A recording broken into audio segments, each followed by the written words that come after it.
So, Keir, welcome back to the News Agents. Thanks Should for we having say me back. Keir or No, Keir? Keir's Keir's worked fine. all I my know. life. Does it annoy you, that's a Keir thing? No, but Keir's worked all my life. Fine. I've been called a lot worse. So Keir is fine by Fine, me. all right. Look, we're here at this enormous gas terminal in Aberdeenshire, one of the biggest in the UK. I mean, what's the thinking behind the visit here? I mean, are you sort of building bridges with the fossil fuel industry? Because there has been a little bit of tension, hasn't there, in terms of where Labour Party policy has been? We've been here in the northeast of Scotland now for 2 days talking to the energy sector, oil and gas and the transition industries. Had a intense set of discussions yesterday and then come to the gas plant here today. I'm really struck, and this came out particularly last night when we had a big round table with practically all the industry leaders around it, complete unity that we need to transition. No dissenting voices about that. A real ambition to transition. And therefore, we had the opportunity to talk about the how, the why, and also, importantly, how a government partners with the sector to go through the transition. What they want is certainty, strategic thinking, long term, and a government that's going to work with them. Here today, this is a gas installation here, responsible for about a third of the gas that's coming into the UK, much of it from the North Sea. And they have an ambition that this will be used for carbon capture, which is using some of the same pipes and infrastructure and skills for carbon capture. And that's precisely the sort of positive discussion we've been able to have. Just add one thing to that was very important in the discussions over the last 2 days. Obviously, the concern that anybody has about transition is, will that mean the jobs that are here in the northeast of Scotland go elsewhere? Yeah. And that's why, using gas installation for carbon capture is a brilliant example of why that won't be the case. But I've also been able to talk through the British jobs bonus that we have put forward, £2.5 billion, which will be used to ensure that where there's transition areas, there are incentives to ensure the jobs of the future in those areas. And that may be supply chains, for example. But all of this has been very well received and very warm readouts from the meetings that we've been having. Well, I noticed in some of the local press, I mean, you've described North Sea oil and gas as a jewel in the crown for Britain over many years. And obviously it's played a huge role in this part of the country, but also the country overall as well. I mean, your policy is not to allow any new licenses for oil and gas exploration if you come to power. Are there any circumstances, because you say, you want to be pragmatic, you want to be flexible, you don't want to be ideological, are there any circumstances in which you might consider relaxing that if global circumstances around energy were to shift? Well, I think it's important to say that where there are existing fields, existing licenses, we're not intending to interfere with that in any way. And therefore, there will be oil and gas for decades to come as part of the mix. But there is a recognition that oil and gas is diminishing, dwindling. It's been incredible over many decades. The point you make, we should be very proud of what we've achieved through oil and gas, not just powering the country, but also allowing huge innovations that wouldn't otherwise have happened. But we do need to make the transition and ensure we get that transition right. But would there be circumstances where you might consider being more flexible if circumstances were to change? Because we've seen how volatile global energy markets are. So would you ever consider saying that there might be circumstances, you don't want it to happen, but there might be circumstances where you relax that policy? I think the problem with that question is that if you think about the time it would take from the very start of a licence to explore to production of oil and gas, you're talking decades, 10 years or more. So you're not going to solve. Ukraine has thrown up a problem, clearly, in relation to energy security. You can't solve that with a new licence that won't make any difference for many, many years. But you can just, because I feel this very strongly. Here at this plant, the ambition to go to carbon capture was put in place in 2011. And then this government, cancelled that. And it's lain dormant for a decade. Now we want to resurrect it, but we've lost 12 years and we're now behind Canada on this. That is why the mistake is not to push forward rather than to simply hang on to the idea that an exploration licence now could solve an immediate problem, because that is not going to be the case. Yeah, well, your ambition around clean power in particular is very ambitious. I mean, you've talked about one of your missions is to deliver 100% clean power by 2030. Now, one of your criticisms of the government is to say that it overpromises and it underdelivers, and you don't want to do the same thing. I mean, you will know that many, many people within the energy industry find that promise incredible. That the idea, so for example, I mean, you know how long it takes to get new technologies off the ground, new nuclear reactors. You've talked yourself about it takes 13 years to get wind power going. Yeah. So what are the chances of you being able to get to 100% clean power by 2030, assuming you might not even come to office until 2025? Let's take that mission, which is going to be part of a mission-driven government. A mission-driven government is hugely important to me. If I've got one overarching criticism of what's gone on in the last 13 years, it's that we've had short-term chopping and changing, no strategy, no long-term thinking. And that has been the biggest inhibitor of economic growth, biggest inhibitor of any inward investment, biggest inhibitor of any development on energy. Clean power by 2030 is our mission, one of only 5. We will only have 5, so we'll have to prioritise. Now, when we talk that through with the sector, you're right, there's an intake of breath, which is that possible? When we then sit down with them, say, this is why we think we can make it possible, there is a realisation that we can get there.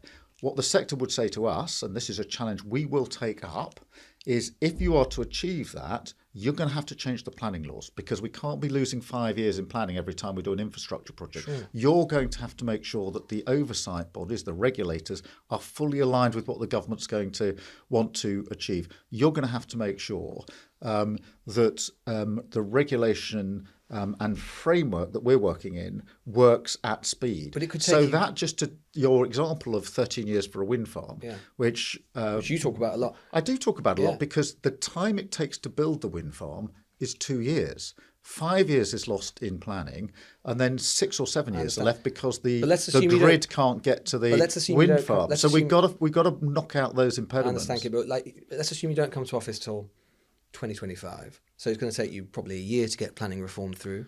It's going to take you years to set up GB Energy, which is your signature proposal. We've got shortages of the underwater cabling, which we need around the world just to get this clean energy going. You're really saying by 2030, assuming just getting those things in place would be mammoth by, say, 2027, 28, we're going to move to 100% by 2030? I don't accept the premise of the question. But we're obviously what bit don't you accept? Deep in the detail of what planning changes are needed. We think that can be done at speed. So I don't accept that part of the proposition.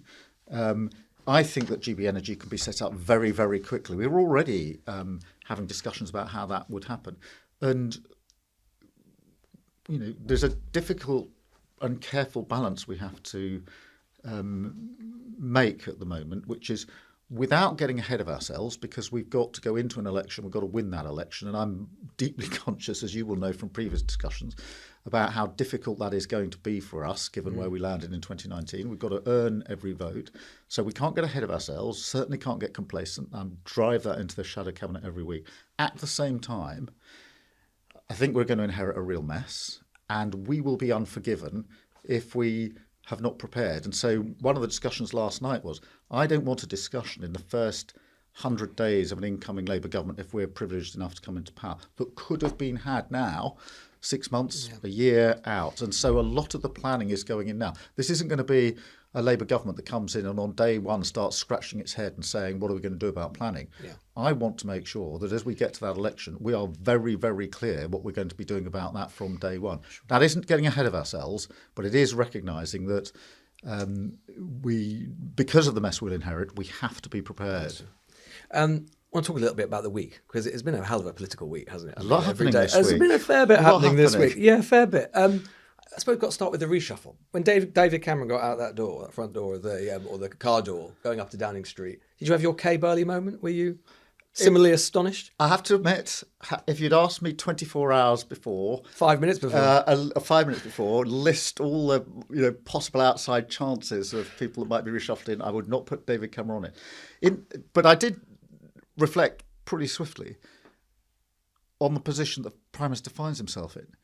He started the year saying, my strategy is Mr. Competent. I'm going to have 5 simple pledges, judge me on those, nothing flash, just competent delivery.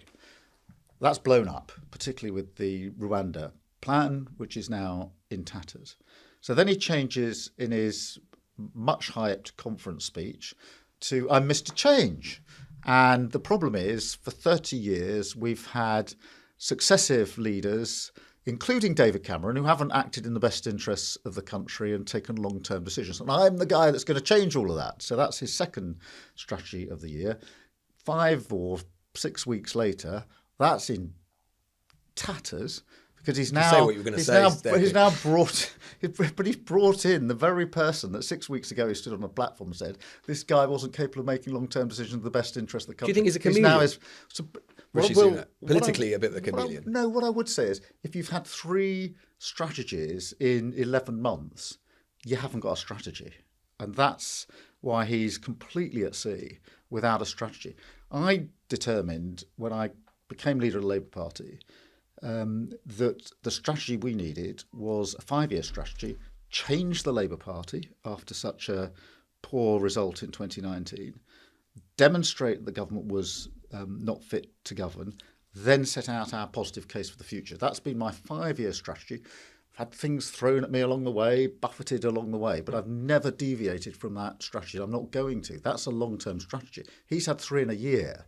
And I think that does tell you that just isn't a strategy. What's he like to deal with? Because I mean, people often don't know. People listening to this, the Prime Minister and leader of the opposition, people think of them in the House of Commons. That's when they meet. You actually deal with them, privately, like you did with Boris Johnson and briefly Liz Truss. What's he like to deal with, and how does he compare with the other two that you have? Well, I get on probably that would be a long conversation. I get on with him pretty well. He's perfectly civil and decent with me.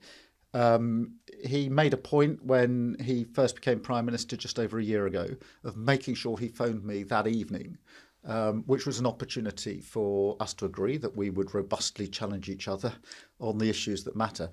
But at the same time, on really big issues like Ukraine, national security, heaven forbid, terrorist attacks, that we would work together, as you'd expect of a responsible government, a responsible leader of the opposition. So privately, I've got no issues. I think publicly, what you see is someone who hasn't got clarity about what they're trying to achieve. Even this week, we've had the Rwanda situation, which I want to talk about. A gimmick that was never going to work. And now we've had 2 years wasted on that, £140 million of taxpayers' money. The Supreme Court saying it's unlawful. The responsible thing would be to say, I'm sorry we've wasted time on this gimmick. We need a serious answer to a very serious question. Instead, he's gone down the road of let's put the gimmick now on stilts and get Parliament to say, black is white and white is black. And I want to talk about that. Just one final thing on Cameron. Some people have brought up, including his own Conservative backbenchers, connections with China and whether that's appropriate and what business interests there may have been and so on. Do you have concerns about that? Yes, I do. And Prime Minister's questions this week, I raised the question of Chinese interests. We've seen what the Intelligence and Security Committee have said about some of the funds that David Cameron was involved in. And that's why I challenged the Prime Minister to say, will he require David Cameron to make full and public disclosure of those Chinese interests? I think alongside that's the Greensill inquiries, because there are still ongoing inquiries into Greensill. And we have documented David Cameron's role in that. And so the Prime Minister has brought into government someone who has that issue on the Chinese interests. And this isn't just a small issue. It would be members of the House on both sides who, know what intimidation by the Chinese authorities means in practice. You're concerned he's too close potentially to China. And that is why we need the disclosure. But the Greensill as well these are ongoing. These are not yesterday's inquiries. They are ongoing. They are live. And so the Prime Minister has brought into government those risks. You mentioned the Rwanda plan. Suella Braverman, you may have seen her latest iteration of her plan today. Part of it is a proposal that the government should just disapply huge sections of the law, make it beyond judicial review, and so on this particular plan. Now, you're an eminent lawyer. What do you think when you see a former Home Secretary propose something like that? And indeed, we've seen Conservative MPs as well suggest that the law should be ignored in order to get this policy through. What do you think it says about where our politics is? I think it shows that the Conservative Party has lost any sense of what it means to be conservative. It has drifted so far from the Conservative Party that it was. Forget the precise words used by Suella Braverman or anybody else. The idea that a court in this country, a respected court, the Supreme Court, comes to a unanimous decision, and the reaction of the government is to say we're going to pass a law to simply reverse the decision of the court. That is a million miles from where the law and order Conservative Party used to be. And that's why I think many voters now feel that the Conservative Party that they have supported over many years, voted for many years, may even have been associated with over many years, has drifted away from them. There's a version of what happened with our party in those years between 2015 and 2019, where Labour voters felt the Labour Party had gone way beyond their views. The same is happening now in the Tory party, almost the mirror image, where the Conservative Party has lost any sense of what it means to be the Conservative Party. Is it concerning for our democracy? Because at the end of the day, the Conservative Party is a big part of our democracy. You're obviously not a Conservative, you don't like them, but they are a custodian of our democracy, like the Labour Party. If they're suggesting that we disapply the law, we've seen where that has taken other countries, not least the United States. Well, look, I don't want to be alarmist about it, but this is far removed from the Conservative Party that we've known over many, many decades. And that's why many members of the Tory party are uncomfortable with this. This is not what it means to be the Conservative Party. And it does mean, I think it is important for us in the Labour Party, because as we go into this election, the central framing will be our invitation to the country to turn its back on 14 years of decline next year, and to go forward with a decade of national renewal. That is a sense of fixing our country, renewing it by taking it forward. But the word in the middle, national, is really important, because that's an invitation to everybody, whichever way they may have voted in the past, to say, if you want to be some part of this sort of central project to renew your country and take it forward, you can be part of this Labour project. And I think there's many, many Tory voters who may feel that now is the time to cross that bridge and get behind the national mission, rather than stick with a party that has drifted so far from the party it was that they can no longer support it. And very briefly, what is your response to Sunak talking about the idea of a foreign court stopping the Rwanda plan? Because that's what he said today. I don't know if you've seen, but he said that I will not allow a foreign court to stop the Rwanda plan. And by implication, his political opponents like you would. Yeah.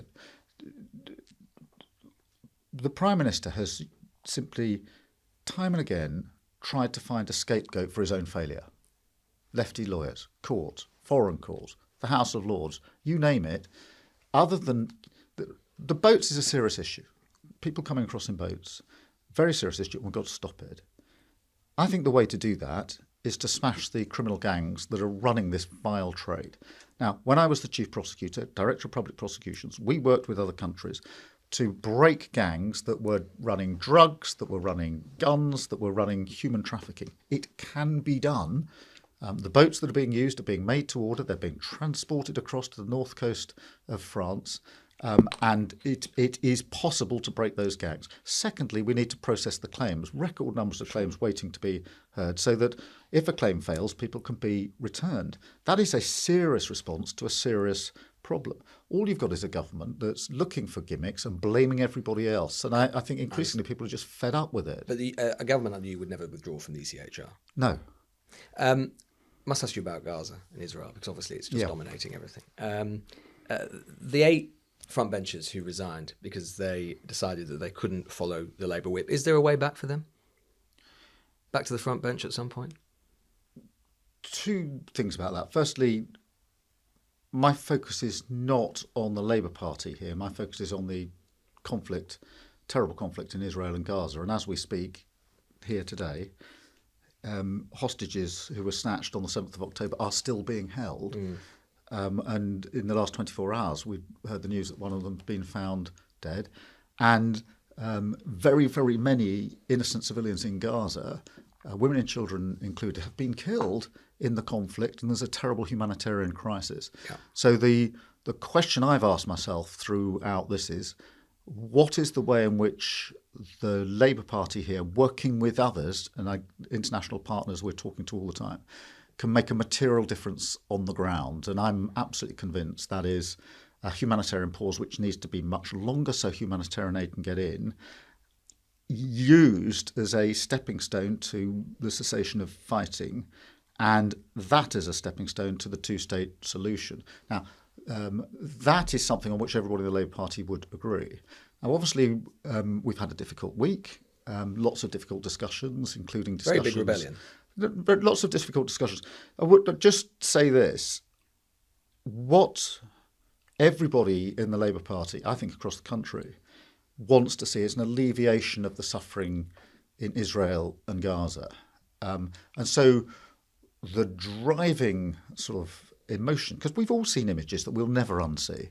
We've all been distressed by images, stories, reports of what's happening on the ground, whether it's an Israeli baby, whether it's a Palestinian baby, but that's not going to stop, child is it? killed. It's not going to stop as long as the bombs keep We falling. can't not be moved by that. But it gives the context for the discussions that we've had this week, because I've been having discussions with good colleagues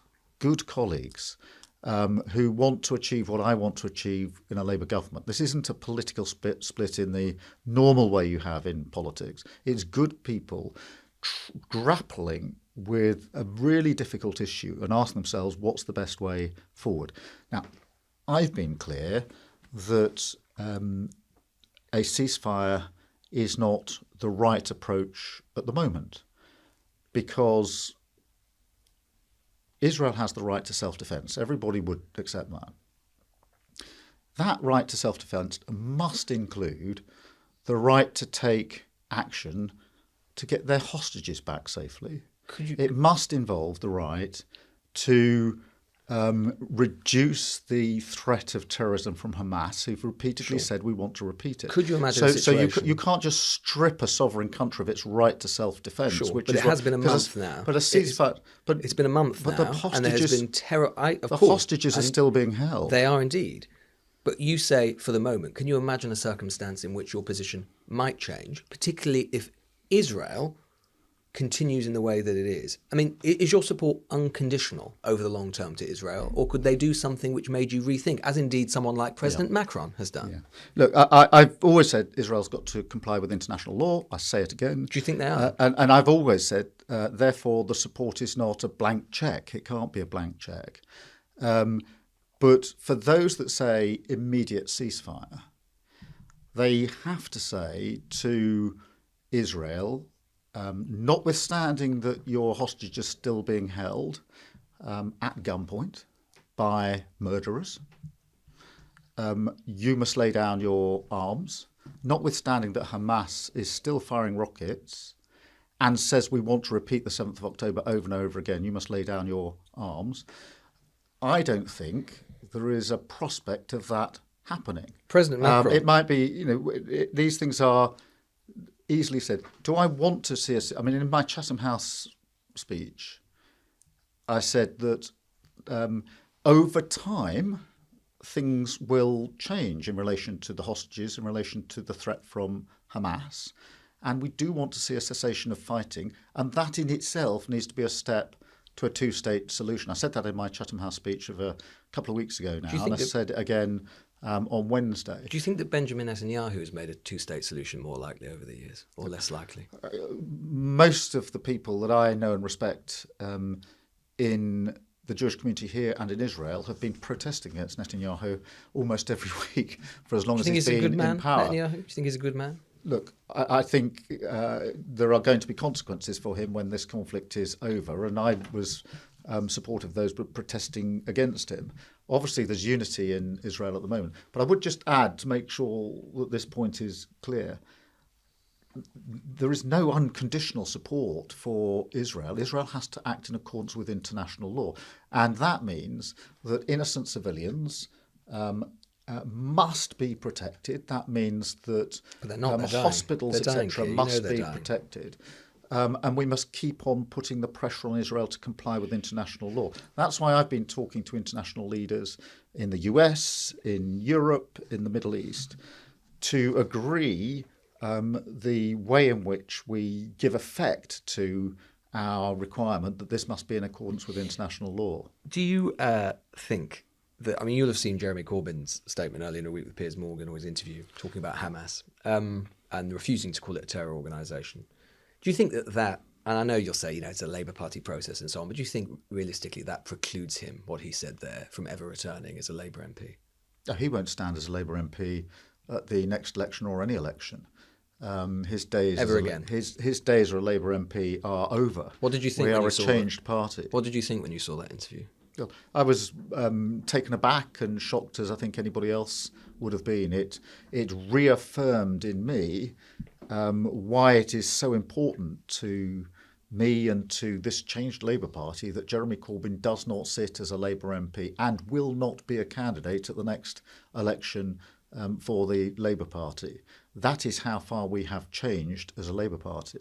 Is saying from the river to the sea a problem for you, anti-Semitic trope? But everybody knows what those words mean.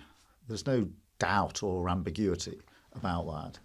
And therefore, I don't think they should be being used. I also think there's a broader point here. We are seeing increased tension in our communities. We are seeing the Jewish community being abused, being scared to identify as Jews, telling their children not to wear some of their school uniforms so they're identified.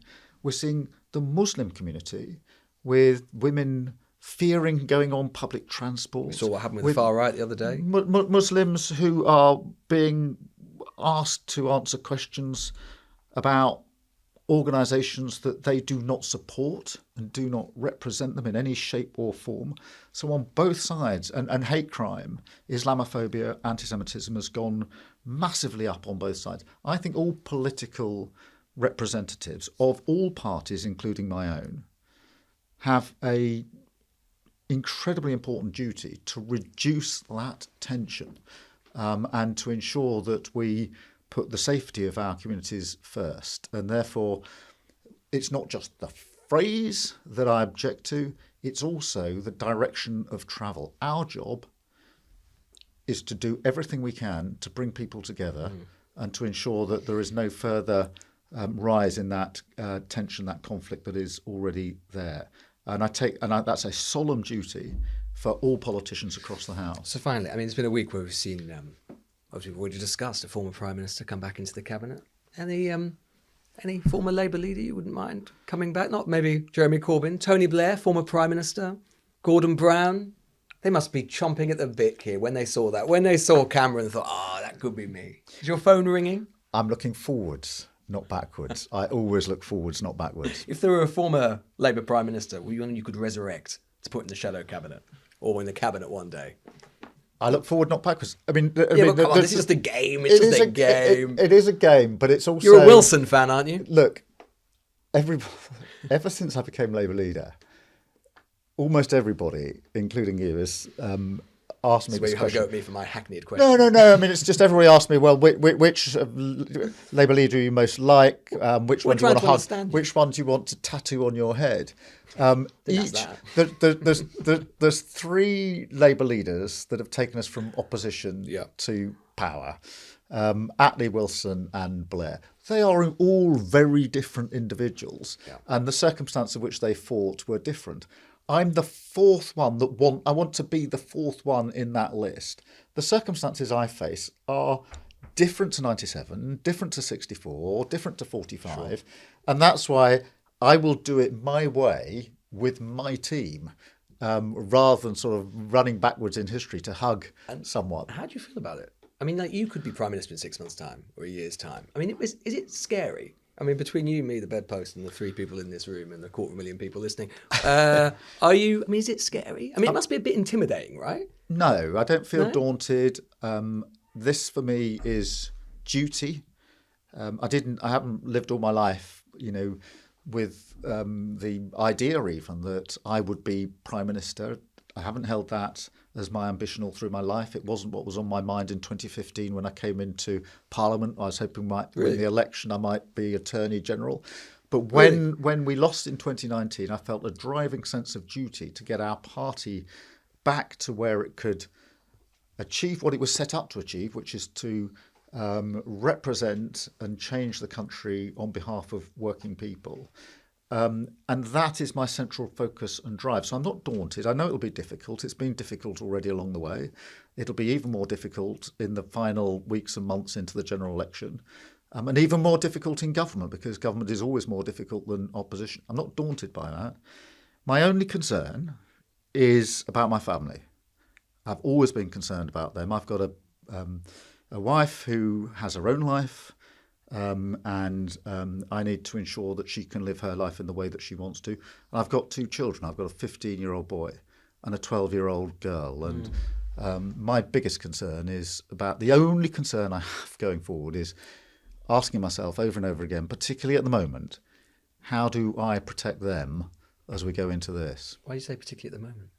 Because, there's been intense pressure, I think, on lots of us in the last few weeks. These are some of the discussions I was having with colleagues on Wednesday, because in addition to the emotional turmoil that those people are going through, some of them rebelled, but they're good people trying to deal with a very difficult situation. On top of all that, many of them have been subjected to terrible abuse. And that is very difficult and concerns me on behalf of my colleagues that I was talking to, trying to persuade to stay with the party line.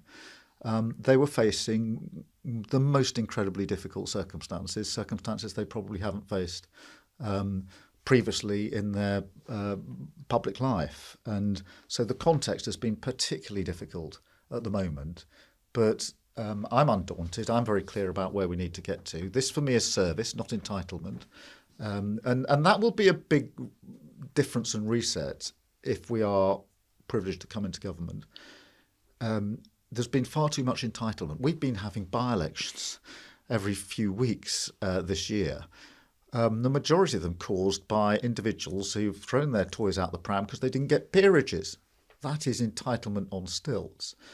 I believe in service, and therefore we will come in as a party to serve the country. I'm not daunted by that. I'm worried about how I continue to protect my family.